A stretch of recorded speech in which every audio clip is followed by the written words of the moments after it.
ನಮಸ್ಕಾರ ವೀಕ್ಷಕರೇ, ದ್ವಿತೀಯ PUCಯ ಫಲಿತಾಂಶ ಪ್ರಕಟವಾಗಿದ್ದು ತಾಲೂಕಿನಲ್ಲಿ ತಾ ಮೊದಲು ಅನ್ನುವಂಥ ಒಂದು ಕಾಂಪಿಟೇಷನ್ ಭಾಳಷ್ಟು ಮೊದಲಿನಿಂದಾನೂ ಕೂಡ ಇದೆ ಅಫ್ಜಲ್ಪುರ ತಾಲೂಕಿನಲ್ಲಿ ವಿಶೇಷವಾಗಿ. ಅದರಲ್ಲಿ ಕೂಡ ಈ ವರ್ಷದ ಒಂದು ವಿಶೇಷತೆ ಏನಂತಂದರೆ, ಒಂದು ಬಡ ಕುಟುಂಬದ ಕೂಲಿಕಾರರ ಮಗಳು ಇವತ್ತು ತಾಲೂಕಿಗೆ ಪ್ರಥಮ ಬಂದಿರತಕ್ಕಂಥ ವಿಷಯ ಭಾಳಷ್ಟು ಹೆಮ್ಮೆಯ ಸಂಗತಿಯಾಗಿದೆ.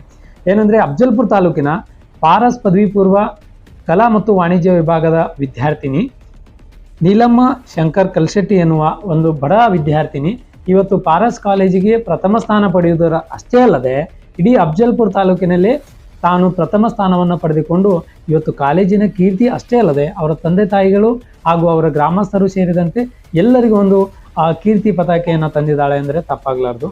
ಇವತ್ತು ಸುಮಾರು 4 ವಿಷಯಗಳಲ್ಲಿ 6 ವಿಷಯಗಳ ಪೈಕಿ 4 ವಿಷಯಗಳಲ್ಲಿ 100ಕ್ಕೆ 100 ಅಂಕಗಳನ್ನು ಪಡೆದು 2 ವಿಷಯಗಳಲ್ಲಿ ಅಲ್ಪ ಸ್ವಲ್ಪ ಕಡಿಮೆ ಅಂತರದ ಅಂಕಗಳನ್ನು ಪಡೆದಿರುವ ಹಿನ್ನೆಲೆಯಲ್ಲಿ ಇವತ್ತು ತಾಲೂಕಿಗೆ 98.5% ಪಡೆದು ತಾಲೂಕಿನ ಕೀರ್ತಿಯನ್ನು ಹೆಚ್ಚಿಸಿದ್ದಾಳೆ. ಇವತ್ತು ಟಾಪರ್ ಜೊತೆಗೆ ನಾವಿದ್ದೇವೆ.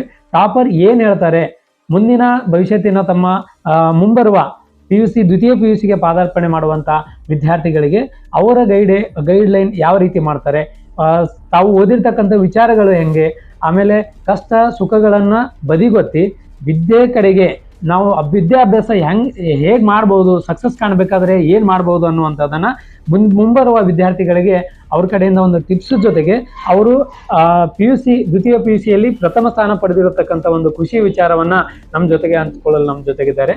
ನಮಸ್ಕಾರಮ್ಮ. ಇವತ್ತು ನಾವು ಪಾರಸ್ ಕಾಲೇಜಿನ ಟಾಪರ್ ಅಷ್ಟೇ ಅಲ್ಲದೆ ಇಡೀ ಅಫ್ಜಲ್ಪುರ ತಾಲೂಕಿನ ಕಲಾ ಮತ್ತು ವಾಣಿಜ್ಯ ವಿಭಾಗದಲ್ಲಿ ಟಾಪರ್ ಆಗಿರ್ತಕ್ಕಂಥ ನೀಲಮ್ಮ ಕಲ್ಶೆಟ್ಟಿ ಅವ್ರ ಜೊತೆಗೆ ನಾವಿದ್ದೇವೆ. ನಮಸ್ಕಾರಮ್ಮ. ಇವತ್ತು ಫಲಿತಾಂಶ ಹೊರಬಿದ್ದಿದೆ. 98.5% ಅಂಕಗಳನ್ನು ಪಡೆದು ಅಫ್ಜಲ್ಪುರ ತಾಲೂಕಿಗೆ ಪ್ರಥಮ ಸ್ಥಾನ ಬಂದಿದ್ದೀರಿ. ಇದ್ರ ಬಗ್ಗೆ ಏನ್ ಹೇಳ್ತೀರಿ ಅಂತ?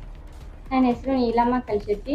ನಾನು ಓದಿದ ಕಾಲೇಜು ಪಾರಸ್ ಕಲಾ ಮತ್ತು ವಾಣಿಜ್ಯ ಪದವಿ ಪೂರ್ವ ಕಾಲೇಜ್ ಅಫ್ಜಲ್ಪುರ.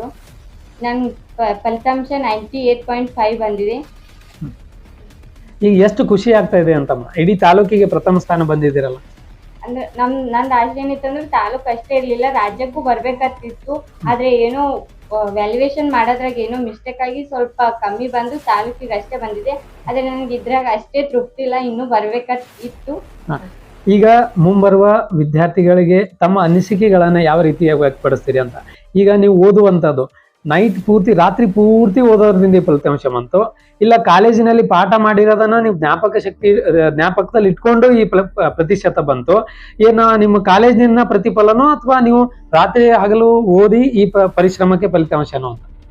ನಾನು ಈ ಸಾಧನೆಗೆ ನನ್ಕಿಂತ ಹೆಚ್ಚು ನಮ್ ಕಾಲೇಜ್ ಎಫರ್ಟ್ ಇದೆ. ಯಾಕಂದ್ರೆ ಒಬ್ಬ ವ್ಯಕ್ತಿ ಸಾಧನೆ ಮಾಡ್ಬೇಕಂದ್ರೆ ಬರೀ ಅವ ಎಷ್ಟು ಪ್ರಯತ್ನ ಮಾಡಿದ್ರು ಆಗಲ್ಲ, ಅದ್ರ ಹಿಂದ ಸರ್ಗಳು ಇರ್ಬೇಕು. ಅದಕ್ಕೆ ಒಂದ್ ಮಾತಿದೆ, ಏನಂದ್ರ ಮುಂದೆ ಗುರಿ ಇರ್ಬೇಕು, ಹಿಂದೆ ಗುರು ಇರ್ಬೇಕಂತ ಹೇಳಿದ್ರೆ ಅದು 100ಕ್ಕೆ 100 ಸತ್ಯ ನನ್ನ ವಿಷಯದಲ್ಲೂ ಅಂತ. ನನ್ಗೆ ಮಾಡ್ಬೇಕನ್ನೋದು ಒಂದು ಇದು, ನಾ ರಿಸಲ್ಟ್ ಮಾಡ್ಬೇಕನ್ನೋದೇ ಇರ್ಲಿಲ್ಲ. ಈ ಕಾಲೇಜ್ ಬಂದ್ಮೇಲೆ ನನ್ಗೆ ಆ ಗುರಿ ಬಂದಿತ್ತು. ಇಲ್ಲಿ ಮೋಟಿವೇಶನ್ ಕ್ಲಾಸ್ ಹೇಳ್ತಾರೆ, ಹೆಂಗಪ್ಪ ಅಂದ್ರೆ ನಮ್ ಕಣ್ಣ ನೀರೇ ಬರ್ಬೇಕು ಆ ರೀತಿ ಹೇಳ್ತಾರ. ನಾವ್ ಎಷ್ಟೇ ಈ ಕಾಲೇಜ್ದಾಗ ಏನಪ್ಪಾ ಅಂದ್ರ ಅವ್ರು ಮೊದಲು ಹೆಂಗಿದ್ರು ಗೊತ್ತಿಲ್ಲ, ಆದ್ರೆ ಈ ಕಾಲೇಜ್ ಬಂದ್ಮ್ಯಾಗ ಅಂತ ಅವ್ರು ಏನೋ ಒಂದ್ ಸಾಧನೆ ಮಾಡಿ ಹೋಗೇ ಹೋಗ್ತಾರ. ಅಂತ ಒಂದ್ ವಿಶೇಷತೆ ಈ ಕಾಲೇಜ್ನಾಗ ಅದ. ಅದು ನನ್ನ ವಿಷಯದಲ್ಲೂ ನಿಜ ಆಗ್ಯದ. ಏನಪ್ಪಾ ಅಂದ್ರ ನಾನು ರಿಸಲ್ಟ್ ಮಾಡೀನಿ, ಅದಕ್ಕೆ ಇಲ್ಲಿ ಟೀಚರ್ಸ್ ಕೂಡ ಕಾರಣ. ಯಾಕಂದ್ರೆ ನಾವ್ ಎಷ್ಟೇ ಓದ್ರು ಅದು ನಮ್ಗೆ ನೆನ್ಪು ಉಳಿಯಲ್ಲ. ಅವ್ರು ಎಷ್ಟು ಹೇಳಿರ್ತಾರ ಅದ್ರ ಮ್ಯಾಗ ಅದು ಇಷ್ಟು ಮತ್ ನಾವು ಮನೇಲಿ ಇನ್ನೊಂದ್ಸಲ ಓದಾಗ ಪರ್ಫೆಕ್ಟ್ ಆಗಿಬಿಡ್ತಲ್ಲ. ಆದ್ರೆ ನನ್ಕಿಂತ ಹೆಚ್ಚು ಸರ್ಗಳೇ ಎಫರ್ಟ್ ಬಾಳದ, ಅವರೇ ಕ್ಲಾಸ್ ಎಲ್ಲ ಚಂದ ಹೇಳ್ಯಾರ, ಅದಕ್ಕೆ ನಾ ಹಂಗ್ ಮಾಡಿದ್ವಿ. ಈಗ ತಾವು ಪಡೆದಿರ್ತಕ್ಕಂಥ ಅಂಕಗಳು ನೋಡ್ತಾ ಹೋದ್ರೆ 4 ವಿಷಯಗಳಲ್ಲಿ 100ಕ್ಕೆ 100 ಪಡೆದಿದ್ದೀರಿ. ಇತಿಹಾಸ ವಿಷಯದಲ್ಲಿ 99 ಪಡೆದ್ರಿ, ಹಿಂದಿ ವಿಷಯದಲ್ಲಿ 92 ಅಂಕಗಳನ್ನ ಪಡೆದಿದ್ದೀರಿ ತಾವು. ಈಗ ಈ ನಿಮ್ಮ ಫಲಿತಾಂಶವನ್ನ ನೋಡಿದಾಗ ನಮ್ಗೆ ಏನ್ ಅನ್ಸುತ್ತೆ ಅಂದ್ರೆ ಒಂದು 5-6 ಜನ ಪಾಸ್ ಆಗ್ಬೋದಪ್ಪ, ಆದ್ರೆ ಫೇಲ್ ಆದವ್ರಿಗೆ ಏನ್ ಹೇಳ್ತೀರಿ ಅಂತ? ಫೇಲ್ ಆಗೋರು ಸೊ ನಿಮ್ಮ ಫಲಿತಾಂಶವನ್ನ ನೋಡಿ ಯಾವ ರೀತಿ ಅವರು ನಿಮ್ಮನ್ನ ಮೋಟಿವೇಶನ್ ಆಗಿ ತಗೋಬೇಕು ಅಂತ? ಅಂಕಗಳು ಶಾಶ್ವತವಲ್ಲ, ಅವು ನಮ್ ಜೀವನ ಕೂಡ ನಿರ್ಧಾರ ಮಾಡಕ್ಕಾಗಲ್ಲ. ಇವತ್ ನಾವು ಸೋತಿರ್ಬಹುದು, ಮುಂದೊಂದಿನ ಗೆಲ್ತೀವಿ. ನಾವು ಎಷ್ಟೋ ಜನ ನೋಡ್ತೀವಿ 10th ಅಲ್ಲಿ ದ್ವಿತೀಯ PUCಯಲ್ಲಿ ಫೇಲ್ ಆದರೂ IAS ಆದ ಉದಾಹರಣೆಗಳು ಬಹಳಷ್ಟಿವೆ. ಅದಕ್ಕಾಗಿ ಯಾರು ಅಂಕಗಳು ಮ್ಯಾಗ ಯಾರು ನಾವು ಕೇಳ್ತೀವಿ ಅಂಕಗಳು ಕಮ್ಮಿ ಬಂದಿದ್ದು ಆತ್ಮಹತ್ಯೆ ಮಾಡ್ಕೊಂಡಿರ್ತಾರ ಅಂತ. ಒಂದು ಯಾರು ಅಂತ ಒಂದು ನಿರ್ಧಾರ ತಗೊಳ್ಕೆ ಹೋಗ್ಬೇಡ್ರಿ. ಈ ಅಂಕಗಳು ನಮ್ ಜೀವನ ಏನ್ ನಿರ್ಧಾರ ಮಾಡಕ್ಕಾಗಲ್ಲ, ನಾವ್ ಮನಸ್ಸು ಮಾಡಿದ್ರೆ ಏನ್ ಕೂಡ ಮಾಡ್ಬೋದು ಅಂತ ಹೇಳಕ್ ಇಷ್ಟ.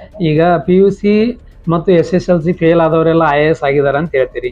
ನೀವು ಕಾಲೇಜಿಗೆ ಟಾಪರ್ ಬಂದಿದ್ರಿ, ತಾಲೂಕಿಗೆ ಟಾಪರ್ ಬಂದಿದ್ರಿ, ನೆಕ್ಸ್ಟ್ ನೀವು ಏನಾಗ್ತೀರಿ ಅಂತ? ನಂದು ಆಸೆ UPSC ಕ್ಲಿಯರ್ ಮಾಡ್ಬೇಕಾಗ್ತದ. ಅದು ಆಗ್ತದೋ ಇಲ್ಲೋ ಗೊತ್ತಿಲ್ಲ, ನಾನ್ ಪ್ರಯತ್ನ ಅಂತೂ ಮಾಡ್ತೀನಿ, ಬಿಡಲ್ಲ ಅಂತ ಹೇಳಿ. ಈ ಸಾಧನೆ, ತಾಲೂಕಿಗೆ ಪ್ರಥಮ ಬರುವಂತ ಸಾಧನೆ ನಿಮ್ಮ ಕಾಲೇಜಿನ ಆಸೆಯು ಕನಸು ಹೌದು, ನಿಮ್ಮ ತಂದೆ ತಾಯಿಗಳ ಕನಸು ಹೌದು. ಅಂತ ಒಂದು ಕಡು ಬಡತನದಲ್ಲಿ ನಿಮ್ಮ ತಾಯಿಯವರು ಬೇರೆ ಕೂಲಿ ಕೆಲಸದಲ್ಲಿ ಹೋಗ್ತಾರೆ ಅಂತ ಕೇಳ್ಪಟ್ಟೆ. ಆದ್ರೆ ಇಂಥ ಒಂದು ಬಡತನದಲ್ಲಿ ಕೂಡ ಈ ಸಾಧನೆ ಮಾಡಲು ಹೆಂಗ್ ಸಾಧ್ಯ ಆಯ್ತು ಅಂತ? ಸಾಧನೆ ಮಾಡಿದವರೆಲ್ಲ ಶ್ರೀಮಂತರೇ ಆಗಿರಲ್ಲ, ಸಾಧನೆ ಅದ್ರಲ್ಲಿ 100ಕ್ಕೂ 99% ಬಡವರೇ ಆಗಿರ್ತಾರೆ. ಯಾಕಂದ್ರೆ ಬಡತನ ಕಲ್ಸೋ ಪಾಠ ಯಾವ್ದು ಕಲ್ಸಲತ್ತ, ಅದಕ್ಕಾಗಿ ಬಡತನ ಇದ್ದಲ್ಲೇ ಸಾಧನೆ ಮಾಡಕ್ ಸಾಧ್ಯ.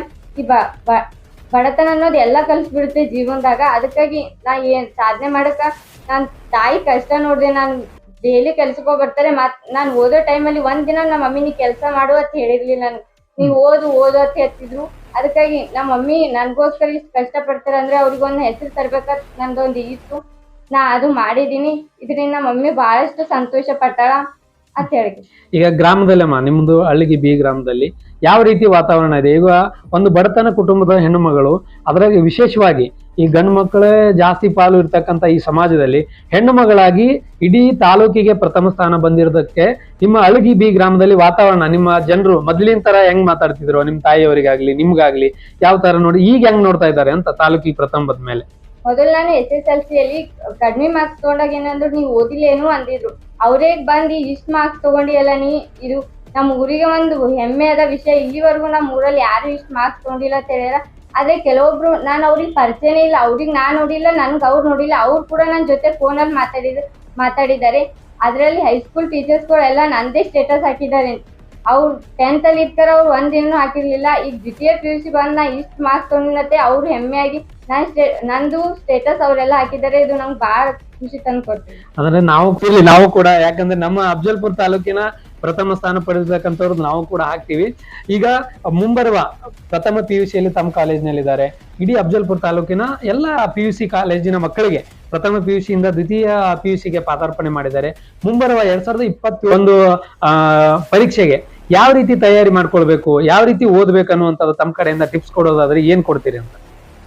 ಏನು ಸಾಧನೆ ಚೆನ್ನಾಗಿ ಎಕ್ಸಾಮ್ ಬರಿಬೇಕಂದ್ರೆ ಏನಿಲ್ಲ, ಕ್ಲಾಸ್ ನಲ್ಲಿ ಎಷ್ಟು ಹೇಳ್ತಾರೆ ಅದು ಎಲ್ಲ ಕರೆಕ್ಟ್ ಆಗಿ ತಿಳ್ಕೊಬೇಕು. ಕ್ಲಾಸ್ ಏನ್ ಹೇಳಿ ಅಲ್ಲಿ ಕ್ಲಾಸ್ ಏ ಟೈಮಿಗೆ ಸೂಜಿ ಬಿದ್ರು ಸಪ್ಳ ಆಗ್ಬೇಕಂತಾರ, ಆ ರೀತಿ ನಾವು ಪಾಠ ಕೇಳ್ಬೇಕು. ಪಾಠ ಏ ಟೈಮಿಗೆ ಬಹಳಷ್ಟು ಲಕ್ಷ್ಯ ಕೊಟ್ಟು ನೋಡ್ಬೇಕು. ನಾವು ಒಂದ್ ಸ್ವಲ್ಪ ಎಲ್ರ ಮಿಸ್ಟೇಕ್ ಆದ್ರೂ ಅದು ನಮ್ಗೆ ಡೌಟ್ ಬರುತ್ತೆ. ಆ ರೀತಿ ಮಾಡ್ಕೋಬಾರ್ದು ನಾವು.